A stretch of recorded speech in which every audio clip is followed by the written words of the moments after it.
और आइए सबसे पहले आपको लिए चलते हैं बिहार की ओर। युवाओं के लिए काफी अच्छी खबर है। मुख्यमंत्री नीतीश कुमार की अध्यक्षता में मंगलवार को बिहार कैबिनेट की महत्वपूर्ण बैठक हुई।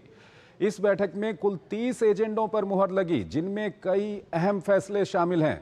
बैठक में सबसे महत्वपूर्ण फैसला ये लिया गया कि अगले 5 साल में बिहार में 1 करोड़ युवाओं को नौकरी और रोजगार दिया जाएगा। ये खास रिपोर्ट देखिए। बिहार में 1 करोड़ युवाओं को नौकरी और रोजगार। बिहार मंत्रिमंडल की बैठक में प्रस्ताव को स्वीकृति।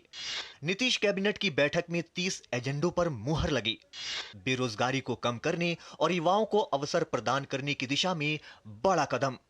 औद्योगिक क्षेत्रों में भी नौकरी और रोजगार के नए अवसर होंगे सृजित। बिहार की एनडीए सरकार ने मंगलवार को आयोजित कैबिनेट की बैठक में युवाओं को बड़ा तोहफा दिया है। सीएम ने अगले 5 सालों में 1 करोड़ युवाओं को रोजगार और नौकरी देने के फैसले पर मुहर लगा दी है। इसके लिए एक उच्च स्तरीय समिति बनाई जाएगी, जिसकी अध्यक्षता स्वयं विकास आयुक्त करेंगे। ये समिति देखेगी कि रोजगार बढ़ाने के लिए और क्या क्या किया जा सकता है और सरकार को सलाह देगी। 5 वर्ष 2025 से 30 तक राज्य सरकार बिहार राज्य में 1 करोड़ नौकरी एवं रोजगार सृजन करने का लक्ष्य निर्धारित किया गया। इसकी संभावना और विकल्पों के बारे में निर्णय लेने के लिए एक विकास आयुक्त की अध्यक्षता में कमेटी गठित की गई है।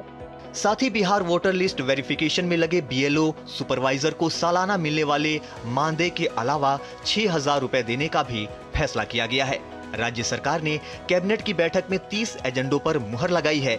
इसे बेरोजगारी को कम करने और युवाओं को अवसर प्रदान करने की दिशा में बड़ा कदम माना जा रहा है। एनडीए की सरकार 25 से 30 इस बिहार में 1 करोड़ रोजगार सृजन करेगा और साथ साथ सरकारी नौकरी भी, दोनों मिला करके 1 करोड़ रोजगार बिहार के अंदर सृजित करेगा।